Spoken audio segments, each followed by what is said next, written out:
Do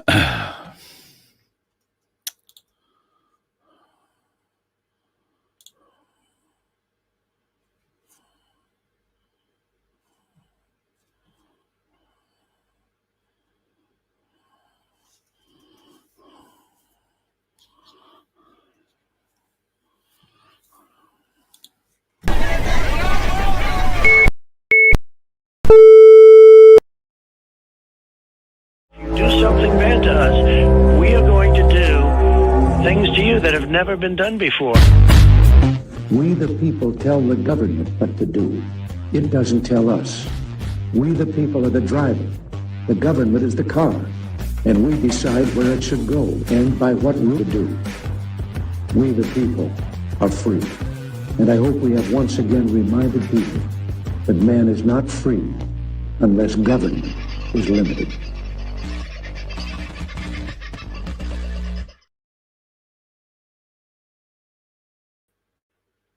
Put myself up behind there. Hello, folks. How are you? You probably see me down the bottom corner of your screen there. It's been a very sad day. We woke up to the news that Charlie had been shot. Depending on what time you wake up, you were awake before it, or you heard all about it. And some of you may have heard and or seen it live. It was streamed. It's a very, very sad day, and it's going to have some very severe impacts on America and I think potentially broader afield. To that end, I've been lucky enough to secure a little bit of time with an old mate of mine named Ben, who is on the Twitter Spaces, amongst other places, but he has had a bit of experience overseas. Unfortunately, we've only just finished recording this interview, so and thankfully we did, because I outed him. I used his full name at the introduction of it. So I'll just hit the button and we shall get into it for the next half an hour or so, and I'll be back after that. But you've only missed me outing him, doxing him by his full name. And he starts, I think, referring to how we know each other. We did a few things, and that was great. And we touched base a long time ago now, before a couple of elections, and that was excellent. And then we also hooked up at a Freedom Ball. We've also been to the Tucker event. So, yeah, I've been there watching you achieve what you've done of late as well, and everything with my house and all of that stuff as well. So it's been fantastic. And I think you've held your own, Carl. You've been up against it, but you've held your own, and you've lasted. Most importantly, you've lasted. Plenty of others have fallen away, but you've found your own lane. And I think that's because you're bringing the people the information they deserve to hear. Thank you, mate. I really appreciate that. It's very kind words indeed. And I'm only here because of the deep family that we have scattered across the nation, a lot of whom spend a bit of time with us in the chat every night when we've got a show going. So. And I have so many of those people are in my phone now as friends. There aren't too many places in the country I can't go and bump into someone that knows me or knows the show or is very interested in learning about it. So I've really only got the people to thank for that, and I'm indebted and very grateful and thankful to them. As Carl, for the others, Carl, just on that point, mate, that's because I think you live in an Australia where there is community. There's community spirit, and people can seek out others who are like-minded, and they quickly become fast friends, and they quickly solidify a bond as well, Carl. And what you and those people are absolutely detesting is the fact that now in Australia, those types of communities are being relegated and they're being diminished, and we would like to see a resurgence of them and of that community feeling and that true inclusion as well, mate, because that's family. And everyone looks after one another. I agree. And unfortunately, those sorts of communities, be they your regular neighborhood kind of community or something like I've been a part of here in the Gold Coast hinterland for the last year or so, they get infiltrated, or people start off believing in how it should all work. But when their idea doesn't get adopted or their particular thing doesn't get agreed to by the group, then all of a sudden factions start and politics begins. And I've got to say, In my experience, particularly my personal experience, politics is of a very childish nature, or a very childish but dark and evil nature. And I'll have a lot more to talk about that one day. Ben, I'm writing a book, mate. You'll be very proud of me. Well, you know, the content almost writes itself when you're trying to expose and talk about the shenanigans the government has been up to. But what's interesting, Carl, is there's a lot of division in Australia taking place at the moment. We just saw what happened on Bondi Beach on Father's Day of all days, for example, where you had a very interesting scene. It wasn't necessarily Braveheart, but it was reminiscent of Braveheart, where you had a man on horseback, but instead of carrying a Scottish flag, he was carrying a Palestinian flag. And he was upsetting a few other people that were there in attendance that were at the beach for a different reason on that day. But what was surprising to myself is you had many people also there with Australian flags, but then many, many more people, once again, with Israeli flags, Carl. So it seemed that there's some type of combat going on between people who are pro-Israel and people who are pro-Palestine here in Australia. And Australians are just having to sort of deal with the fallout of that. Because our government has been unable to deal with it. You can't express a view that doesn't agree with Israel's at the moment in Australia, particularly if you're working in this sphere, or if you are even, dare I say it, in the mainstream media, where they're never likely to truly criticize. I mean, Netanyahu attacked a sovereign nation yesterday and killed however many Hamas leaders were there for peace talks or negotiations with the Americans to get out of town. Now, how true they were going to be in those negotiations, how real that really was, or is it time wasting or whatever, I don't know. But Benjamin Netanyahu has taken full responsibility for that. Didn't say anything about asking the Americans to do it. He just went and did it and attacked a sovereign nation, an Arab sovereign nation. That could have some fairly significant ramifications. And at the moment, one would think Jewish sentiment around the world, Ben, is changing with what's happened in Gaza and the relentless attack that's going on there. There'll be powder left of the place. I don't know if you're aware of where these people who live in Gaza, these Palestinian folks that are going to be taken by under Donald Trump's wing, apparently, and Benjamin Netanyahu's, and they'll be whisked off to somewhere beautiful. They won't have to worry about it. It'll be a beautiful place. And while that's happening, Gaza will be cleaned up. And I take that to mean they're going to dig a big trench in it and fill it full of water. So what are your thoughts on how Jewish sentiment at the moment seems to be changing? Well, it's certainly changing. There's a great noticing which is taking place, largely as a result of what many argue is a disproportionate response to what took place on October 7th. And because they have been undeterred in their response and the obliteration of what was formerly known as Gaza, many people in the international community, where they once may have been tolerant or somehow found favor with the nation state of Israel, they've had to question that because of the actions of the IDF and Benjamin Netanyahu and his insistence to continue it until the job is done.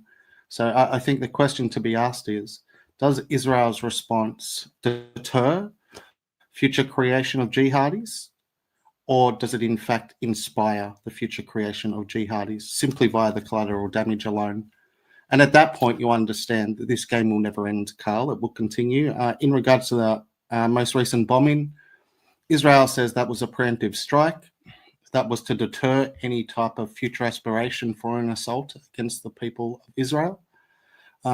So therefore, it was a justified act of war, according to Netanyahu.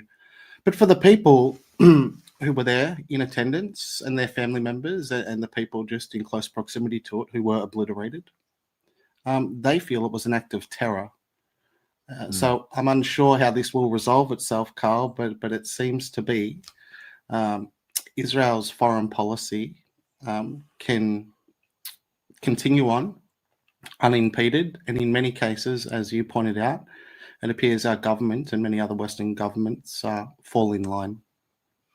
What should happen if Saudi Arabia, let's say, decided that they found a cell in downtown Jerusalem that was plotting some kind of attack on Saudi Arabian soil, similar to what has happened in Qatar, and they decided to hit that cell? Do you think, A, it would be possible, and B, what would be the ramifications of that? Well, once again, if they, excuse me, once again, if they conduct the operation, they don't care whatever the fallout is. They've already made that determination. And even if there are people who object to it, even people within their own government who object to it after the fact, it still will not matter, because who was dead is now dead, and that is done, and they've moved on to something else. So, but if the Saudis did it, would there be some type of scrutiny placed on them that is not placed on Israel, for example, for committing a similar attack? Yes. Yeah. I think there is a double standard there. And whereas several media conglomerates around the world have been very quick to always support Israel's decisions, even the BBC of late has found themselves exposed by their inherent bias in presenting what's actually taking place over there for their viewing audience. So let's get on to the reason we started chatting today, the terrible events of today, the assassination of Charlie Kirk. Now, while you haven't worked with him, you have been to the States. You spent time there during the Trump election campaign and during, in fact, the election. And you've met a lot of people who've had a lot of things to do with him, and other folks you've worked with have been close. What's your take on what's happened today? I think the news hit me like a truck, because immediately, Carl, I thought of the people I know who have worked with Charlie and who are still working with Charlie. And they're obviously utterly distraught. Their whole world has been ripped away from them.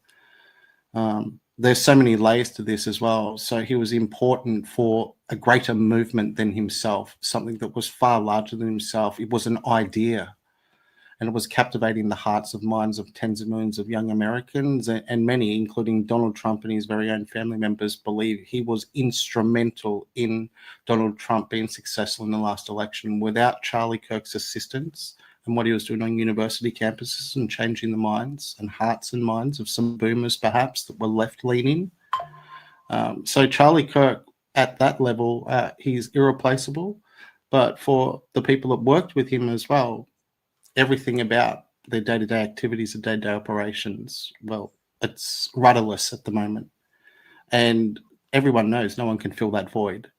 But then more importantly than all of that, this all took place in front of his wife and children. And at the end of the day, that's who he was, and that's who he believed he was, and that was his most cherished thing in the world. Everything else was just hobbies for him, in a sense. His family was who he was.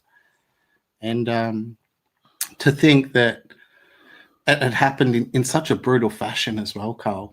Like, it was pretty hardcore the way it went down, and just because of the ejection of the blood. I have the video here. I can play it. I'm just wondering if it's a bit of bad taste this early. Well, I can tell you, if you play the one from a distance, it's only about 4 seconds. That should be fine. But if you play the one that's almost a close-up, which shows the actual full impact and the ejection, I know that one is going to be flagged across all social media platforms because he is deceased now, and because it is considered an assassination. So it's the equivalent of sharing an ISIS beheading video according to guidelines and standards. So if it's the shorter one where it doesn't show that's fine. Because people do deserve to see it. But people I do think deserve people to see do. it. But If they would like to see it, I think they should be free to see it. Yeah, I agree. But I've been looking at it for the last half an hour or so. I've been watching it frame by frame. It's quite clear that Charlie was wearing a bulletproof vest, and he was shot center mass. That bullet has ricocheted and gone up and hit his neck, quite clearly, and it's hit, something pretty significant on the way through, and he, well, obviously bled out, or they did try and stop it. Here's an interesting question. There was no medical people on site. There was no ambulance at No the university EMS. campus. Yeah, Yeah, no none. EMS, no precautions taken. He had So his own security. security team, but apparently no medical with that. Yeah, that's right. But even you ordinarily suspect, we understand, even if you're organising a protest and there's going to be so many people in attendance, you have to provide certain accommodations to potentially deal with a crisis situation, or at least the emergency services, the police in attendance at these events, they're looking out to respond if something like that does take place. So in this case, yes, there was none of that present there for Charlie. In fact, he was dragged off the stage, obviously in a very bad state, and put into the back of an SUV and quickly driven away. And that was unfortunate because there was no way to be able to stop the bleeding. Now, initially, when people did see it, they thought that Charlie was shot in the neck. But as you said, Carl, other people have since come out and said, no, Charlie's been wearing body armor for some time now because he was concerned about something potentially, and they thought that was going to mitigate whatever that concern was. And so whoever fired the bullet, yes, it was meant to be targeted directly at his heart, where it struck the armor plating and then ricocheted up into the neck. But it was instantaneous when you're watching it on camera. And within it was instantaneous, ladies and gentlemen. There was no coming back from that. It was extremely unfortunate. Many people have said that. Unsurvivable wound. Unsurvivable wound. Yeah. Yeah, this wasn't anywhere near a Trump graze. This was totally different. But about 30 seconds prior to it unfortunately happening, Carl, Charlie Kirk was reminding the crowd and giving a testimony of his faith and belief in Jesus Christ, would you believe? So he literally almost gave his vow of who he is, what he stands for, and Jesus Christ is real and he's our savior. And he was also asked the question about the trans. Yes, go on to that, Carl. Yeah, I beg your pardon. Yeah. I'm sorry, I didn't mean to steal your thunder. The question, which when I heard it asked, I thought that is the cue for the shooter. So he got the question asked was, are you still in agreement, or do you still believe that there are more trans shooters responsible for the assassinations or shooting people than anything else? And I think he said yes. And that was about the last thing that he said. So yeah, it's quite extraordinary. Many people because as of now we are unsure as to. We can think we've got an idea, but according to officialdom, right, Carl? We're unsure as to the motive. We're unsure as to who the perpetrator was. We're unsure if the perpetrator was assisted by anyone. We're unsure if the perpetrator was known to Charlie, etc., etc. So I can tell you what we are sure of. Total mystery at the moment. Yes. Yeah, I can tell you what we are sure of. Yeah. We're sure that the two people that were detained in relation to this matter have nothing to do with it. The FBI are really good at detaining people who have nothing to do with what's going on and letting the other bloke get away. Funnily enough, the Victoria Police have that same sort of issue happening at the moment, don't they, with Desi? But I want to keep going on Charlie. One of the things let me ask you, Carl, for a second then. So we'll back up there for a moment. If the shooter wasn't known to anybody and there was a complete breakdown in security protocol, once again, are we to believe there were no aerial drones there even capturing the event? Kids have drones. If you've got 10,000 kids in attendance, all with their camera phones out, there's at least one kid there on campus with the drones up in the air, it's capturing things. We could think Charlie's security team would have it, only because maybe a light bulb would have gone off in some of their heads after the attempted assassination of Donald Trump. Hey guys, maybe roofs are just a bad idea. We should add that to the protocol just to ensure. And this wasn't miles away. Once again, it was 200 yards. But yeah, Carl, if it was allowed to happen so easily, mate, what are your concerns? And the person gets away. Now this brings into that's the issue. Something you've alluded or mentioned there before, and we were talking about Israel's influence and their influence in American politics is significant.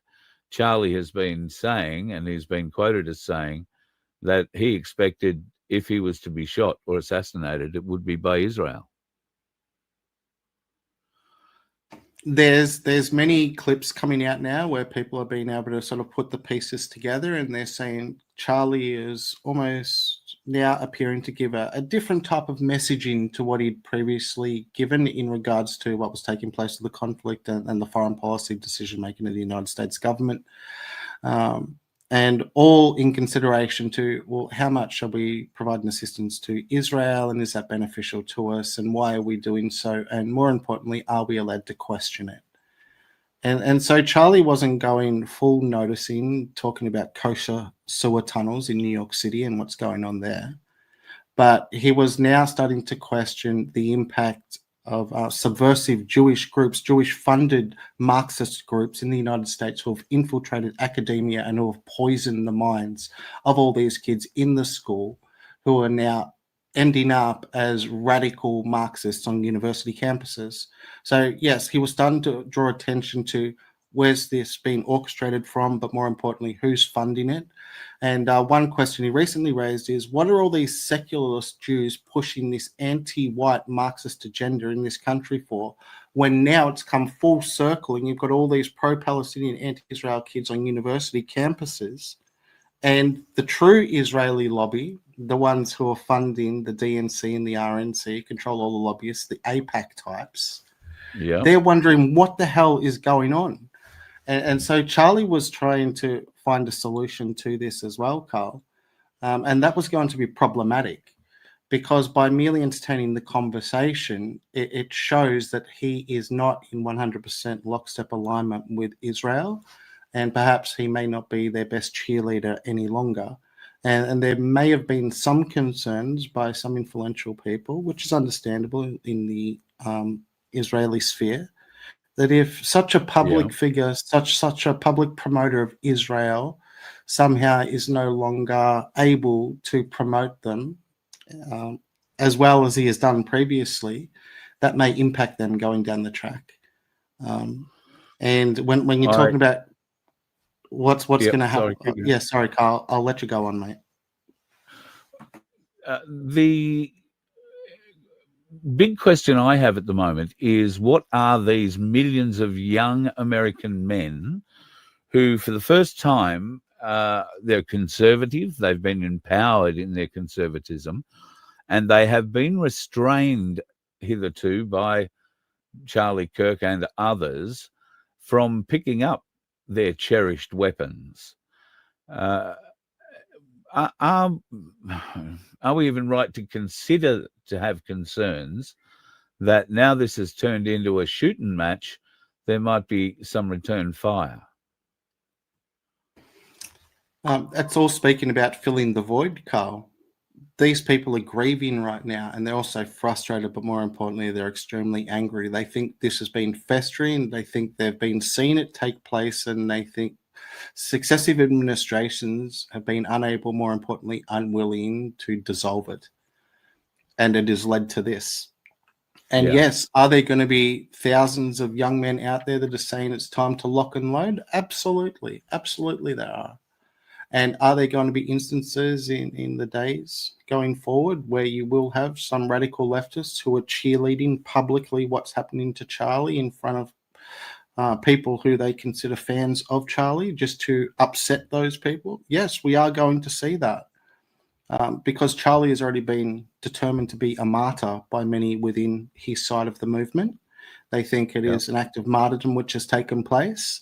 But then you're going to have the godless left atheists who not only denigrate God, now laugh at the so-called martyrdom and cheerlead it.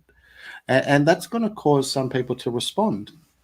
And I suspect they will respond with fists. And that may be acceptable and justified, but that's minor. But you can extrapolate that out. If there is any guns in play, well, yes, certainly. But who's going to fill this void? Who's going to be able to pacify it? Well, no one immediately. And then also, well, who steps onto stage as Turning Point USA has to continue going forward? Now, Ben Shapiro cannot be that, because Charlie Kirk has distinguished himself as vastly different than Ben Yeah. Shapiro. He is not Yeah. Daily Wire. He's doing his own thing. They're still mates or whatever, but no, different. So who can fill the void? Well, Stephen Crowder can't come in and fill that void. Tim Pool can't come in and fill that void. Nick Fuentes certainly cannot come on and fill that void. He's too far for them to consider. So the only individual that anyone could think would even be able to step on the stage immediately in the interim would be somebody like Matt Walsh. But Matt Walsh is 10 years too old as well, Carl.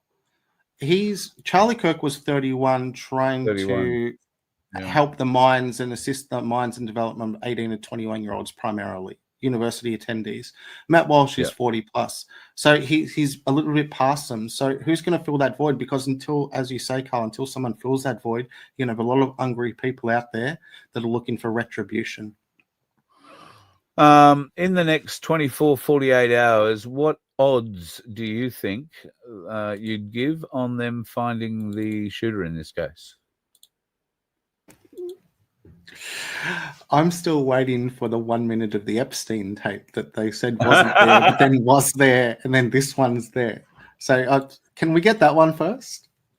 Yeah, mate. Yes. Yeah, I guess there is a fair bit of lining up there that's got to be done. Hey, so I do apologize. You spoke about the two individuals that were present that the police apprehended, and in extraordinary circumstances as well. One was an elderly man with his pants around his ankles. Who knows what he was doing, but was he screaming at the sky or whatever he was doing, Carl? And then another young person. And but also you had a transsexual, a fetish inclined individual. You had a fetish inclined individual. You know all the words, don't you? Well, I was trying to think. Can you say tranny? Can you not? So anyway, I think you can say tranny. That's fine. Good. Yeah. You had one of those individuals who was on Twitter. Ford. Mention Ford in the same sentence. Yes. Well, that's a transaxle, Carl. So we'll talk about Guns N' Roses if we're talking about axles, mate. But yes, that individual came on out and they put something on Twitter saying, "Ha, Charlie's coming to my campus. He better get ready." And then a follow-up a day later to that was, "Ha, we've got our ducks in a line, so to speak." And some people had reported that whoever the police had apprehended, because many people had flagged these suspicious posts from people in the days leading up to what's just taken place, and the police have then apprehended them, interviewed them, and all of these people have been since set free. So once again, Carl, people are asking, who done it? Is this going to be an ultimate who done it? It's almost inconceivable that it is going to be a who done it. I think questions will be asked for a very long time. The other amazing thing about this is now Charlie Kirk is inextricably going to be tied in with memories of 9/11, because Charlie Kirk was assassinated in 9/11 here in Australia, but it was only the 10th in America. So they're still about to grieve on a 25th year anniversary tomorrow for what took place in 9/11. Many people believe that the perpetrators of what took place on 9/11 weren't Bin Laden, a guy in a cave, and these other guys hijacking planes. They believe it was orchestrated by a different entity alone. And some of those people who have that belief also believe that perhaps Charlie Kirk presented a future threat to that entity, and therefore it's beneficial for them for Charlie to no longer exist, just as World Trade Center and Building 7 no longer exists. It's amazing, Carl, this way we're at. In gold that was hiding in there at the time, but what do we know about that? You've been watching Die Hard 3 too much, Carl. I think that gold was only there in Die Hard. I was told. Larry Silverstein told me personally that there was no gold, and that's why he needed his insurance payout, because a lot of his gold, which he thought was there, wasn't there. They lied to him. And a lot of the gold at Fort Knox, have they still determined what's at Fort Knox, Carl? I know Trump was trying to get to the bottom of that some time ago. Yeah. No, and Elon Musk went quiet on it shortly after he said we should live stream it. That's that all Yeah, died. but what's going to happen in America as a result of Charlie Kirk? Well, people are going to be pissed and people are going to seek retribution. Something's going to have to be done about it. Trump's immediately come out and said this is a result of crazy radical leftists who are continuously calling people Nazis and demonizing people. So naturally, it inspires maniacs out there to do these horrendous acts. And therefore, people are saying, well, Trump, if you're dead serious about it, let's see you send them out right now. Let's crush Antifa once and for all. Let's crush this parasitical left that has infected our institutions and our children's minds, that is ruining our societies. And until we do that, we will not be able to stamp it out. But it needs to be done, because if it is not done, just as they shot Charlie Kirk, they will shoot you and your families. They want you dead. They want to take over the world. That is their belief system, according to them who say so. And that's the way it is. So America's got trouble on its hands. But when did America not have trouble on its hands, Carl? Internally or externally? I can't remember a time, and you put it very, very well, my friend. I know you've got places to be, so do I. So Yes. I'd like to thank you very much for spending a bit of time. It's been a very enjoyable chat. We should do this much more often. Before I let you go, give Australian Talk a bit of a plug. How do people find it on? Well, guess you've got the @ symbol, so it's got something to do with Twitter or X or whatever it's called these days. Yes, they can simply just jump onto X and go to @Australian Talk. If they'd like to reach out, by all means, they can. I do Twitter Spaces as well, which is a little bit like Talkback Radio or public forums on X. So you're welcome to come in and participate in those if you'd like to. I do get the odd invite, and it's usually in the evenings when my battery's gone well and truly flat. So I apologise I don't turn up in too many of yours, mate. But no, I will that's not an issue. The great thing is many Australians now are doing them. There's very regular Twitter Spaces almost every single evening between anywhere from sort of 8 p.m. through until 2 a.m. where people from all over the country come to talk about all different issues. And you've got left-leaning people, right-leaning people, pro-Albo, pro-Dutton types even still, Carl, people that want to throw overboard the entire thing.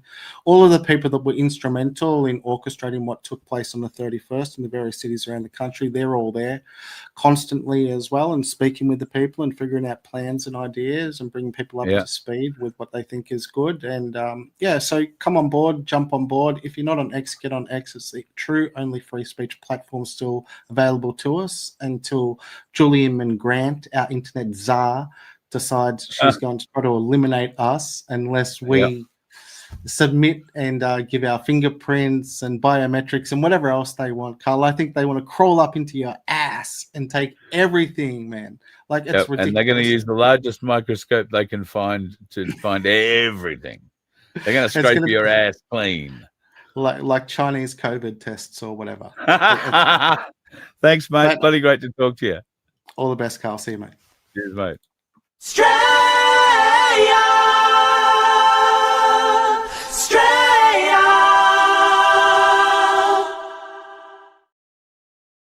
All right, I'll bring myself back up live. Thanks to Ben for having a bit of a chat. And yes, it was quite the race to get that sorted, get him sort of half anonymized, if you like, and get to you on time. Been watching your chat through there. I've started a couple of comments, which I think I will get back to at some stage the later on. Samantha, the moment the world chooses to respond in anger and violence, we lose. But if we don't respond, we lose. How right you are. We find ourselves in a very strange position.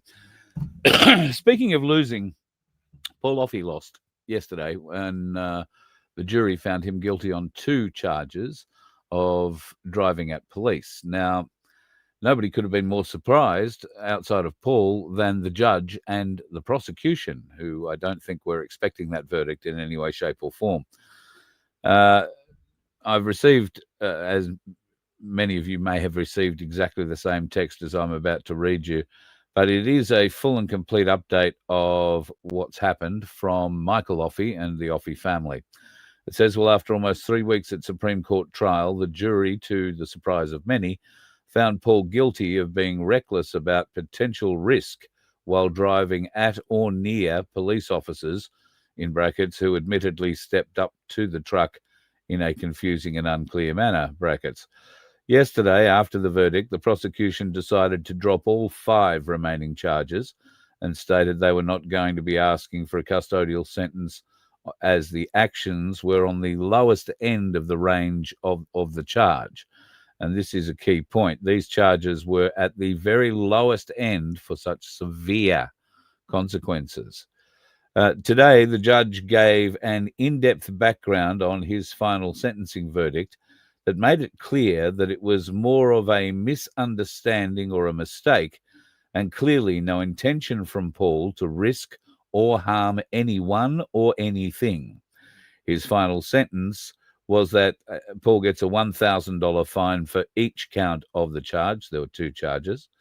Realistically, it's a very low fine for that charge, which has a maximum sentence of 15 years jail per charge.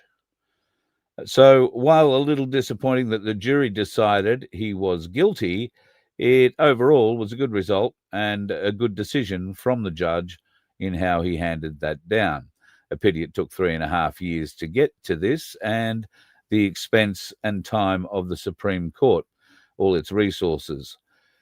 Jury for some 3 weeks, all over charges, and the resources of the jury for some 3 weeks, all over charges that realistically should never have been laid, other than for the fact that someone thought they should seize Paul's truck and add those extra charges 2 and 8 months after to support the seizure of Paul's truck.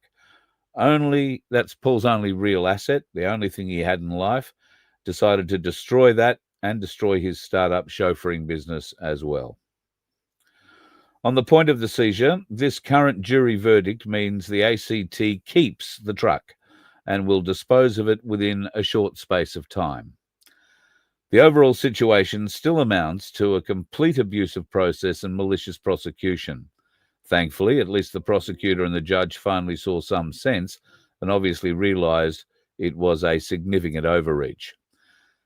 The Offes would like to thank everyone for their continued support, especially the numerous witnesses that travelled from all across Australia to testify in the court, and a special thanks to those who came to the court to support Paul and his team through the rest of the trial. The boys would also like to thank God for his undeniable and continued presence throughout this trial, and the hundreds of people who have been praying all the way through. Many things happened along the 3 weeks that were nothing other than answers to prayers. There'll be more updates to come in the near future, and there is a lovely picture of the team outside the Supreme Court in Canberra after they left. A great team down there, and congrats to Michael Gray Griffith, who has been there the whole time, I think, and bloody great effort. And I'm sorry I couldn't be there, but because of things going on here, I was unable to attend. Speaking of things going on here, I can't really send the video to you now. Boy, been mad around here, been removing things. Today, the things we removed required cranes and trucks and heavy men's business. It was a lot of fun, a lot of interesting things, learnt new and interesting had new and interesting experiences and learnt new skills. So I want to be clear and a little bit happy about that. However, I'm freaking worn out. So today has been a dash. I haven't had time to, other than go and sit down and start to analyse what's happened with the Charlie Kirk thing. There is probably other news today because there is other lies that need to be shared. Our government leads the pack in that field. I mean, lying to we the people. And that's why you turning up at an event this weekend, supposedly about uniting Australians against government corruption, is so important. We need so many of you on the streets. Unfortunately, we need all of you on the streets. Unfortunately, who you'll be on the streets for won't be necessarily apparent, because there are so many people running around putting on their own little ego-boosting shows that you'll be lost in the crowds. And look, I don't really care at the end of the day. I explained my reasonings last night, particularly for what's going on in Sydney. For a variety of reasons, I think there's going to be more talk about the actual point of this march, the setup for this march, which is, government corruption and how we've had enough of it. I think more of that's going to be happening on the other stage that's been set up than the one the original organisers maybe had planned. But I hope not. I hope the original organisers do have some significant resources to plough into that very problem and some suggestions on what to do about it, suggestions on how to move forward. As I've told you in last night's show, this is an old communist ploy that's being played out by an old communist and a new communist or a young communist. And they've enlisted a lot of people who are trying to get a foothold in the business of what we do, to come along and have a chat. Some of them have already got a foothold. Some of them have got audiences. Some of them don't. But I can guarantee you all of them are motivated to lift their audience. And if you haven't, seen John's channel, he's got 108 subscribers. And I'm not having a go at that. It doesn't matter how many subscribers one has, unless you're going to try and subvert a rally based on the fact that you're very, very popular. 108 subscribers on your YouTube channel doesn't necessarily make you that popular. There may be a Rumble channel that's got a few more. There might be other channels that have got a few more with people joining. I know that I have a number of channels. They all have a different amount of subscribers to them, but I like to think everybody, if you haven't, you've been past the main channel and subscribed there, which is youtube.com/@VOF. Love to have you along. Put a thumbs up, like and share this program and the others that we have around. Hoodie has put a post out, has he? KVT1. Sorry, that's a mouthful. KVT1. Hoodie's put a post out saying it's going to be about anti-government corruption. I hope so. I've pushed it very hard to Mary Jane privately. That I really hope that the speakers can stay on the topic of what this is about and push it forward. But regardless, Sydney's in for a shit fight. I beg your pardon. They're in for a show, and that's exactly what it is. It's being viewed by the other side as a show, and this is how they milk that show for followers. Not so much followers. They're doing this to try and boost their own ego. There's been a parade held in Sydney and we weren't asked to lead it, or we weren't asked to be in it. And now we're going to spit the dummy and throw all our toys out of the cot and have our own parade. And it's going to be a bigger parade. And it's going to have a bigger speaker system. It's going to have big screens. And there'll be important people saying important things that the people want to hear. All 108 of them subscribe to the channel. So I'm just sad that division has had to rear its head. It's not division, it's ego. It's ego. And if anybody ever wants me to prove that publicly, I'm very happy to. But I can prove 100% that it's ego. It's just sad. Gold is down from what it was last night. In fact, it's about a little over $20 down from what we had it on last night. It was over 5,500 last night. Now it's just under at $5,487.98. I guess these other people who are putting on all sorts of shit and casting aspersions at everybody might think that Ainsley Bullion are manipulating the gold and silver price to their benefit. I don't think that's the case. 62.08 is the spot price for silver. That's dropped down a little bit in the last little while, and I would expect it might stay this way at least until tomorrow or Saturday morning. Might even go down a little further. But whatever you do, if you've got a spare spot price of silver, go and buy yourself a 1 ounce coin. If you've got a bit more, go and buy yourself a little bit more. But you will only benefit in the long run from owning any amount of it. The more you own, the bigger benefit you are going to have. Metalmouth, thank you so much for subscribing and following or checking out the channel. Really appreciate it. And tell your friends. What can I say?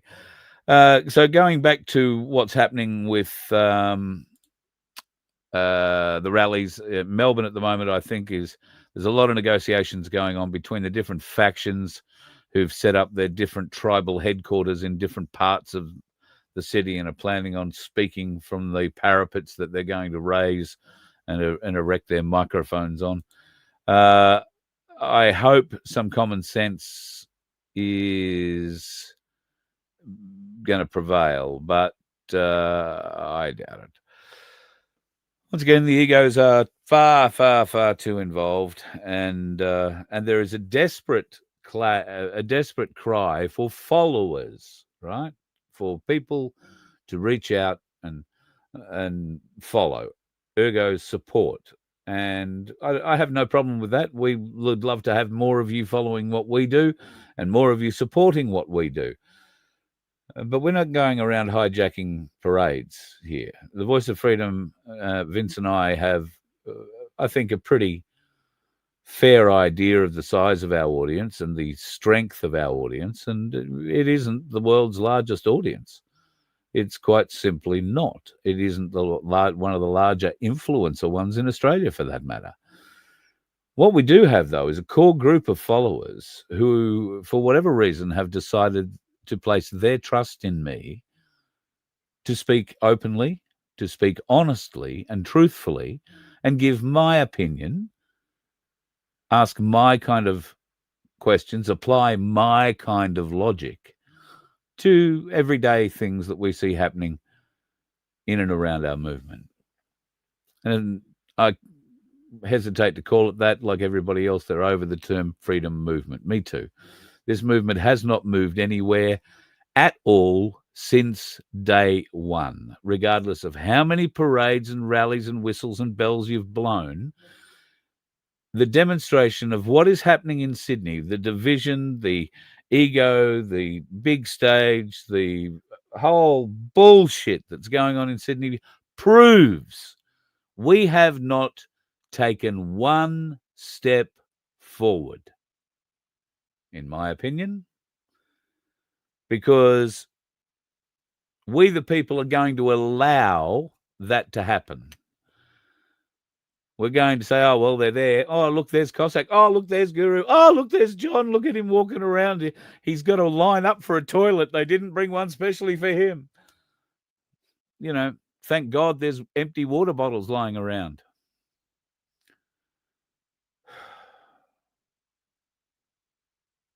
This isn't a divisive second stage. This is just an air compressor for an arsehole. Blow a lot of air up an arsehole, feel really good about yourself. And it destroys our collective. It destroys our one singular focus. Because everybody who gets up on that stage will have their own little wheelbarrow to push about something.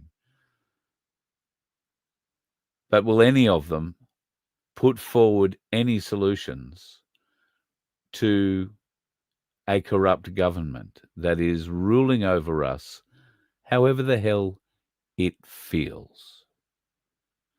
Will do to us whatever the hell it wants. And will continue to do it until we, the people, stand up and say no. But when we stand up and say no, we don't go home again after that. We don't. It's just, what would be the point? So we can watch Albanese or ourselves on the mainstream media being ridiculed the next day to say, when there's 100,000 people that turned up in your estimation, because you were there, but the ABC, Channel 9, Channel 7 morning shows all tell you that, oh no, there was 15,000 people who turned up. And you know that was wrong. All 100,000 of you that turned up know that figure is wrong. But do you all jam their switchboards, the mainstream media switchboards, and demand truth out of our journalists? Demand truth out of reporting? Or do you still switch on and watch, two brides pissed on a bloke somewhere, or whatever the latest fodder for television entertainment is? It's purely disgusting. I haven't watched mainstream TV and I can't tell you how long. Last time I was aware of shit that was going on out there was something to do with marrying Well, Farmers was one of them, but they were prostituting young ladies out to 40 blokes at a time, and then I think they were doing the same in reverse to the young blokes. Asking these competitors to debase themselves publicly and face some ridicule and derision once they leave, because I can tell you from a producer's point of view, there is no mileage in having a happy, friendly team, a cast that is doing everything correctly and love each other. That's boring TV. No, you've got to engineer a little enthusiasm, a little drama. And they do it so well. So I couldn't watch it, wouldn't watch it, can't be bothered with any of it. It is what it is. Have I seen what happened today with Senator Price? I heard somewhere along the line that Senator Price was excommunicated from her position in the Liberal Party because the woman whose name I can't be bothered to even try and remember, who now leads the Liberal Party, an absolutely insipid blonde piece of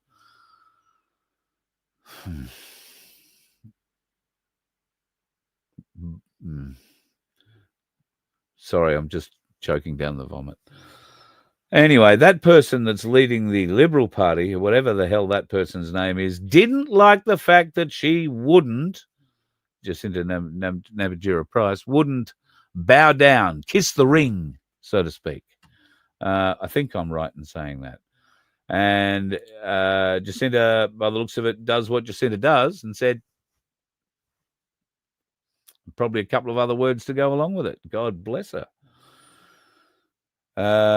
Paul, what's this? Middle of next week, the Fed gives the 6-monthly report. That'll be interesting. Yes, it certainly will. Is that our Fed or the US Fed? Because as Ben alluded to in our chat, has anybody actually checked Fort Knox? I know somebody went in and saw one room of it, but did they bother checking any of the rest of it? Paul, Black Sheep, stop barring, mate. Shut your mouth. Somebody's going to figure out. I showed a picture of the other day. Somebody's going to figure out that under that helmet of yours, you never know what they might find. All right, just checking out a few things in the chat there, folks. We need a Tommy Robinson type. Well, Aussie Cossack would tell you he is the Aussie Robinson type. Guru would probably say he's kind of a Tommy Robinson type. And John will tell you whatever he thinks you want to hear. So if you want him to be Tommy Robinson, then he'll do that. No worries at all. The rest of them, Mary Jane, I don't think she's very Tommy Robinson-ish. I don't think Hoodie's terribly Tommy Robinson-ish. Mick Sims, don't think he's terribly Tommy Robinson-ish. So, no, you might be right. I've woken up a few people. I don't know, Paul. There isn't a rating service to find out how many people we wake up. And this is where I differ from those people I've just mentioned. I don't care how many people I pick up. I'm not here to gain subscribers. I'm not here to win over and influence people. I don't target them basically because I don't know how. I don't get on social media and push these things in ways and means and whatnot. I don't have a team behind me. There is only me. And on some days, I've got to go and do other shit, like today, where nothing gets done for this show until I get back here, and I've got to do an interview, and then I've got to cut that interview and get it on all within about 50 minutes, I think I had. So I don't have a team to help me. Aussie Cossack is surrounded by a team of people. John, by his own admission, has a huge team of people helping him at $400 each to join. And Mel and Kim have Kaz, who also has a large team around her. And you'll notice that Kaz is now playing a much more prominent role in the show. She now gets named in the show. and it's now Guru and Kaz, not Cass, Kaz, and you've seen her influence pop up in social media across various platforms as well. Now, this is not unexpected by any stretch of the imagination. There's nothing wrong with it, but it's always nice to grow your social platform. I figure my platform, this channel that you are watching now, will grow if you choose to support it. I don't want to bribe you to support it. I would love you to help the Donkey Sanctuary and help us cover a few costs by buying a ticket in our lottery. It costs $2, and you could win $750, or a fabulous Voice of Freedom prize pack, which I don't have sitting right here beside me, with an ounce of silver in it. There will be some gold we're going to give away in one of our lotteries coming up. I forget which one we're on to now. I think we've got 2 more to get through with silver, maybe 3. And we get to another gold gram we'll give away as well. But that's about all we do. And we give away the money we make out of that in most cases, or it goes to pay our bills and catch up on a few other things, like things for the bus. Registration for the bus is a big thing right here, right now. It also needs a little bit of work. Need a new motor for the steps. We need some work done on the engine, which I haven't had done yet. It's the same work. And now we're getting to a position where we have to get that done. The bus is going on the road. I'm going to the Sunshine Coast. I'm going to Victoria. I'm going, well, there's a few places I'm going to be. So I'm looking forward to catching up with people face to face, and we can win. We can do this. And ride the spiral, we must unite the clans. I agree. There's no point. And I hope some miracle. Let's pray for that. Let's pray for that. Bow your heads, folks. Dear Lord. On the 13th of September in Sydney, in Melbourne, in Brisbane, in Perth, in Darwin, in Townsville, and every other city that is rallying in the name of eradicating the corruption in our Australian government, from its highest levels to its lowest levels in council, and of course throughout the bureaucracy that is the mechanism of the machine. Pray that the people turn up in numbers strong enough that any sitting government would be ashamed to deny, and would be even worse to deny to a point where they didn't at least consider stepping down and giving the people a free shot at electing people who will make a difference. Do not let the speakers get off topic. Do not let the speakers' egos get out of control. Do not let this be a money-making event. Let this be a unifying event where 2 stages can become one, where harmony can and should play out. And we should all walk away with one message. In your name, Father, amen. I think that's the first time I've ever publicly prayed anywhere for anything. It's probably the worst prayer ever, but that's what I hope. I hope we can get a miracle. We got one for Paul. God knows. He helped. And he knows that we asked for a lot of help for Paul. Now we ask that this event, particularly in Sydney and Melbourne, should have mentioned Melbourne, come together. I don't know what's going on in Brisbane. Tricky, I haven't heard or spoken to him since I think I told you he's very busy setting up this event. He works a day job as well, so he doesn't have all day just to sit around and talk to me. I fully understand that. And at night, I imagine he is busy setting this whole thing up. So Brisbane rather, I believe is going along quite well. I just don't know who's going to be talking about it, talking in there, and what they plan on saying. There are a lot of schools of thought about the main events. These Australians Unite Against government corruption in that the global organization behind these sort of protests is controlled, and many of the people associated all over the world with this protest are also controlled. That would be people like Mick Sims, the aforementioned Tommy Robinson, and anybody like maybe Darren Bergwerf, who was involved along with others in setting up Melbourne. They've all got other people involved in these committees, and every one of these people has an agenda. And it depends on the size of the personality of the person on that committee as to whether or not they actually get much input, they get heard. That's why it's very important when you do elect somebody to be your voice, make sure that person has a voice. Make sure that person is capable of standing up and speaking, representing your views strongly enough to be heard, rather than someone who just says, oh, they don't return calls. They don't, oh, I didn't want them to do that. Oh, I don't really like what they're doing there. And what would be worse then is that person switching sides. But we'll see. It's going to be a very interesting weekend. It's going to be a very interesting weekend. Farmer wants a wife. That's what one's called. All right. Let me have a bit of a glance down here, see if there's a few questions I can get through. I haven't done too much questions or too many questions in the last little while. Oh, bumper stickers. That used to be a good way.